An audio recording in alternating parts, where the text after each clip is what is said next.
Now we are moving on to our first session today on new materials and processes. And in this session we shall hear from three speakers on nanomaterials, synthetic biology and additive manufacturing. And that will then take us to the break for tea. So first of all we have Dr. Martin Kemp, Theme Manager Engineering Applications at Nanotechnology KTN and Chairman of the ION 3 Nanomaterials Committee. Martin has had several related careers, moving from research and into marketing and latterly into technology transfer and commercialization. He started his career with British Aluminium Company. He continued his research into aluminium alloys when he joined the Defence Evaluation Research Agency, now Kinetic. He has a PhD from Southampton and has been awarded the Donald Julius Groen Award from the IMechE for his work on aluminium lithium alloys. And then moving into carbon fibre composites and smart technology, he worked on damage detection and self-repair systems. After a secondment to the European Commission, he spent 5 years with the DTI Global Watch Service covering Western Europe and specialising in applied nanotechnology. And he later joined the Nanotechnology Knowledge Transfer Network as the Theme Manager for Engineering Applications. So we give a warm welcome to Dr. Kemp.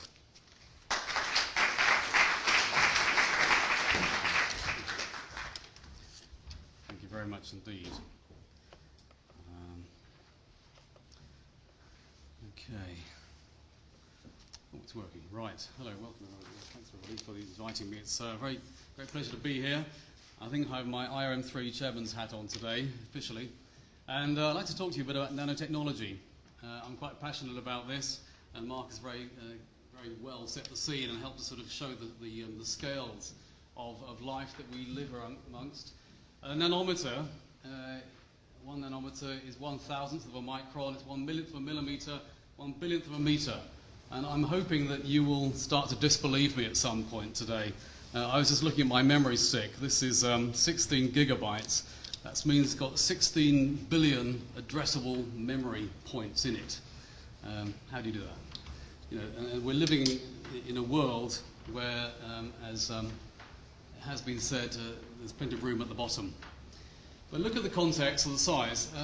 Red blood cells 7,000 nanometers across, viruses between 20 and 450 nanometers. We can start to manufacture nanomaterials. Here's some for 20 nanometers. But here we are down at the carbon scale where we have this carbon C60 buckyball and carbon fibre. And that's about 1 nanometer. It's about 10 angstroms in diameter. So we're down in the sort of down in the weeds, perhaps, in the materials world, but above atoms and molecules. So what's special about nano? And I think that's a big question that's worth asking. Somebody said, always be skeptical, but don't be cynical. Again, it's worth asking, what's so special about nano? And here's a little bit more context. The wavelength of light between 400 and 700 nanometers. And the obvious thing is that if you have a particle less than that, 400 nanometers, it's invisible. Okay, but is it? Now, sometimes it isn't invisible, and that's an interesting conundrum I'll mention later on. But effectively, you know, nanomaterials and nanocoatings are invisible, which actually is quite a good property if you want to make something transparent, for example. I'm going to just try and set the context in several historical regimes. Nano in nature, as Mark pointed out, nature works at a nano scale. The cells in your body are like sort of nanoscale chemical engineering plants.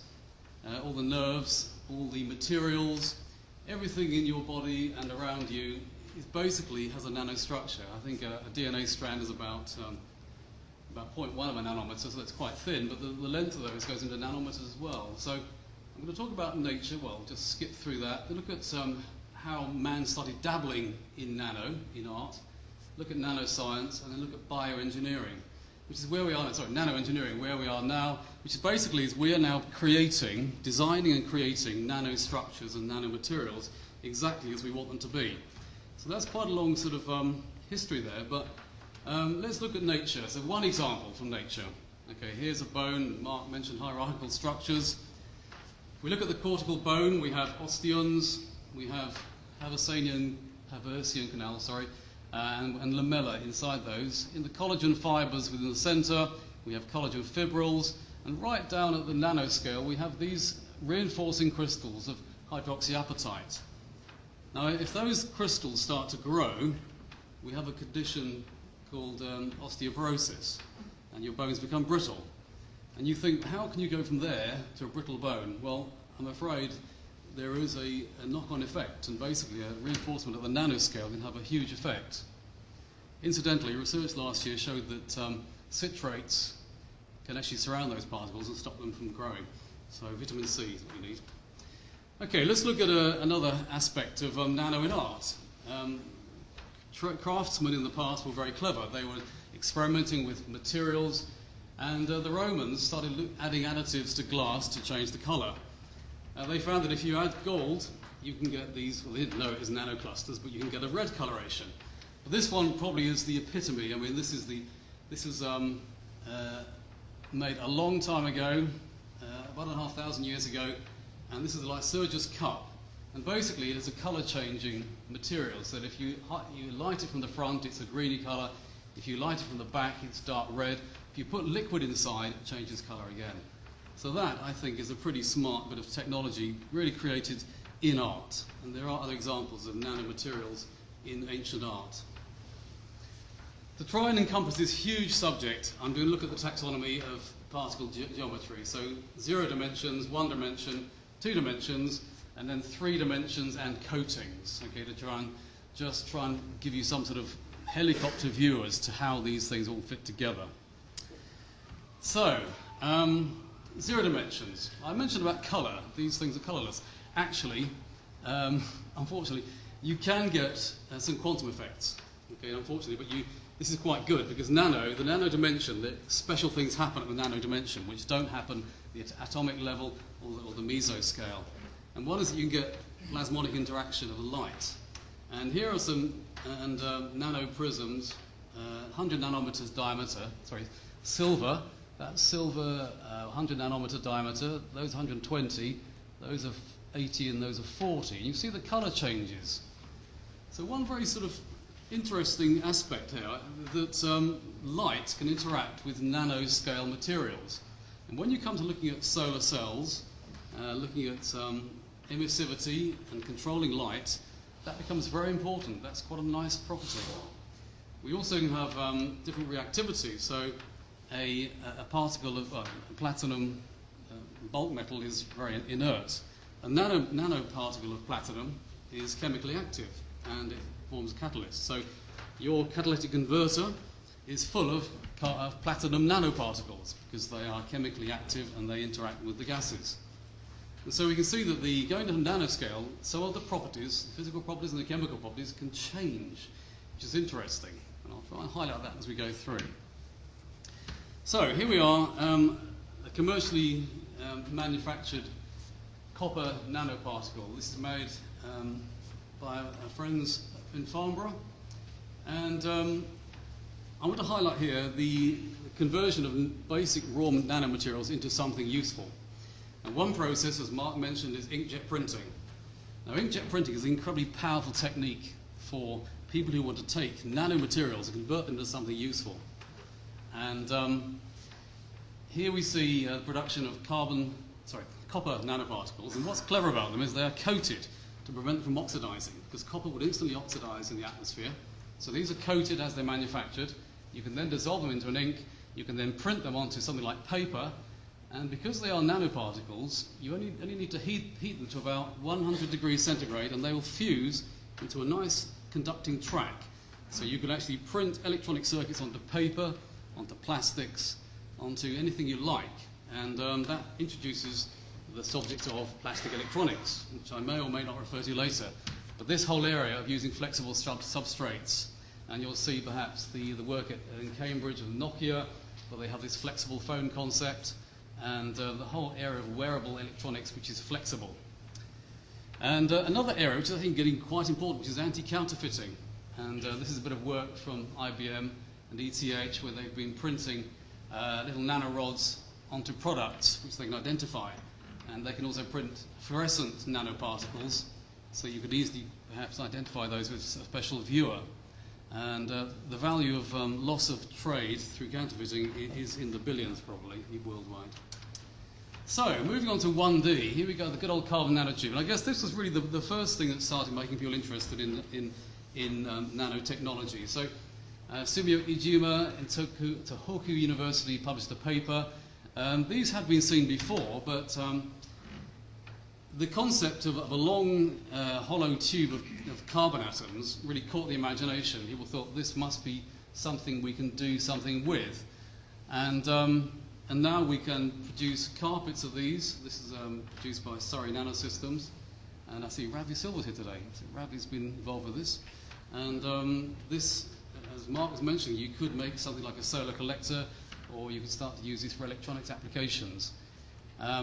We also have seen these used in sports applications, and quite a few there, and also aircraft have been, the aerospace industry have been looking at putting those into composites for making them electrically conductive to conduct away lightning strikes. And here's an interesting one, another scale-up material from Nexion, spin out from Imperial College.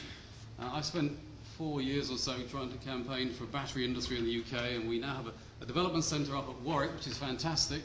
And you'll start to see this is being scaled up as an anode material to replace carbon, because it's highly efficient. But it overcomes the degradation properties of normal silicon anodes, because it's nano rods which can expand and contract as the battery charges and discharges. So that is being scaled up in the UK to tons. And here's another interesting way to use a carbon nanotube, which is to coat it onto a carbon fibre. So it's what's called as the hairy carbon fibre. And if you know anything about composites, you know that the interface between the fibre and the matrix resin is crucial. If you could do something to modify that interface, you can change the fracture mode. So you can perhaps improve the impact performance and really make these things more high performance. So that's a modified carbon nanotube. That's work from Imperial College. And here's another one of our British companies, Promethean Particles, who are developing a scale-up plant up in Manchester to produce tens, if not hundreds of tons of nanomaterials. And going back to our reinforcement of the bone, these are hydroxyapatite particles, which are very good at producing a scaffold effect when added to for example, adhesives in bone surgery. So these are all commercialized. Going on to 2D particles. Now, the really earliest, it's been around a long time, is clay. If you pick up some clay, you put it into water, it will dissolve, and you'll see a sort of bluey tinge. And you'll find platelets of, not single platelets, but multiple platelets of clay in that solution. And those have been used to reinforce thermoplastics for many years. And here's a nylon clay nano composite, and it has an effect of improving the modulus. But they're very widely used in packaging materials, for example. In fact, you can. I want to just talk about exfoliation here, because this is like a standard clay cluster you might find when you dissolve. What we're seeing now are people producing super clays, super nano clays, where you can actually exfoliate every clay platelet, and you can get a much greater effect with a lower percentage loading. So remember what that exfoliation is in a minute when we come on to graphene. But this is fantastic work I heard last week at Birmingham University, where they are looking at the whole area of 2D materials. Now, what graphene has done is open up our eyes to this whole world of 2D materials, which we didn't really think too much about. There are about 500 two-dimensional materials around at the moment. And here's one, and this is molybdenum disulfide. Now, molybdenum disulfide I believe it's semiconducting. It's a very useful material. And I wanted to show you this in terms of manufacturing nanomaterials. Richard Palmer can give you, if you want a cluster of 100 molybdenum disulfide molecules, as it were, in a cluster, he will produce that for you. He'll produce gold clusters to within plus or minus 1 atom. And this is real nano engineering, where we can precisely determine what we want. And those highly precise materials can be used for biomarkers, for example. So there is a diagnostics test now being produced with these nanomaterials, whereby the doctor can just put a sample onto that slide, see a colour change, and know exactly what is happening. But this is where we've got to in nanoengineering. We can produce incredibly precise materials on demand. So on to graphene, the G word. We have to get there. Well, I have brought some with me, because that's not the real stuff. It's conceptually very nice and elegant to see. So the black bits are the carbon atoms, the white bits are the sp2 bonds. But I actually have got some real stuff with me. Yes, it's a good old pencil. And just think that we spent years staring at this leaded pencil, and that is graphite. And graphite is the precursor to many graphene forms. And of course, Professor Gaiman of Moseley used adhesive tape to separate the layers of graphene initially, and then analyse them, and they were awarded the Nobel Prize. Quite staggeringly, that was 2004 when they were first published. Now 7,000 patents worldwide. So, if you want to see a phenomenon, this is it. I've been in nanotechnology over 13 years, and this is, to my mind, the real deal. I've seen lots of incredibly clever particles, but this now is really, to my mind, going to do some serious things in the world. And we can now produce it. There are scale-up plants in the UK going online in the next few months, and we're talking tens or hundreds of tons of graphene. I think even Cambridge University are predicting 100 tons production from their site. So there will be a lot of graphene being produced. What I'd like to just explain to you, there are two real different forms of graphene.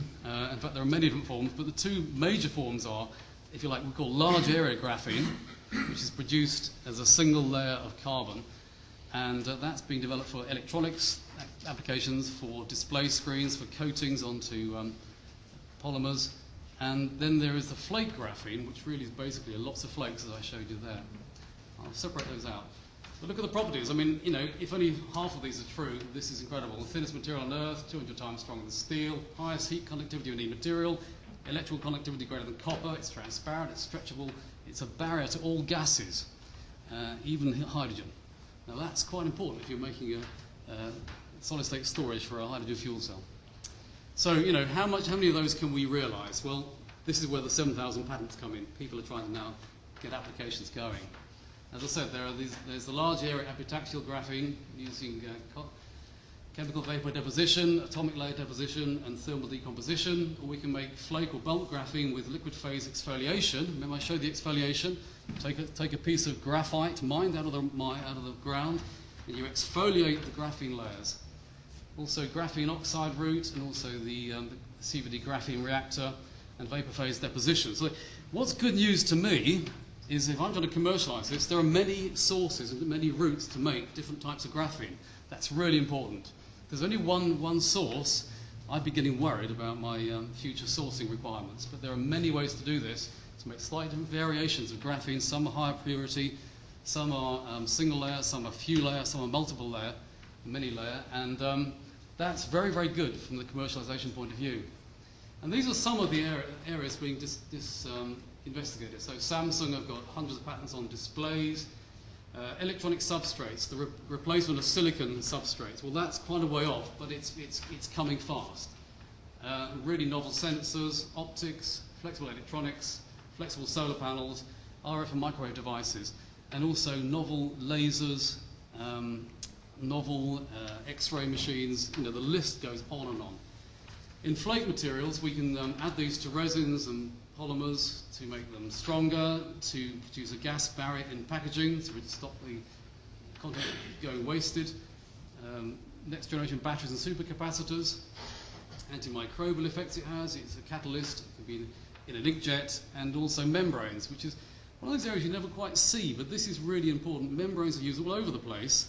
And we purify gas, we desalinate salt water to make drinking water, and we can treat water. So basically, lots of things we can do with graphene. These are all potential. Some of them are becoming a reality, but this is a predicted demand, and I think this is completely.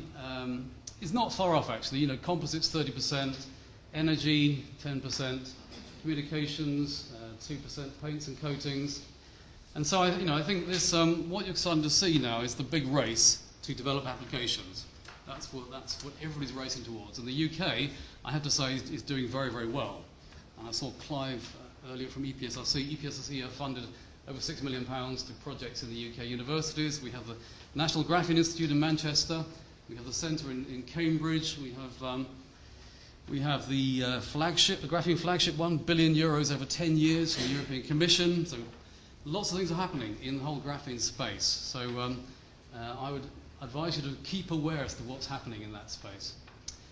Just to finish off, and I have no idea how much time I've left, but everything else. Here's a very nice material, a gel electrolyte for a battery, a solid-state battery, developed in Leeds. And basically, it's full of little nano pores, and so the electrolyte goes in those, and it produces a gel. This is being used actually in a smart credit card in America, and I think it's got great potential. Here's some work at the University of Reading, and this is another way to make highly defined structures using templating. So this is a template in liquid crystals, and you then grow nanowires inside that by self-assembly. I'm trying to get across to you the fact there are many different technologies, ways of making stuff. And once you have all those different ways of making things, you just need a sort of an idea, and then you can go off and make it.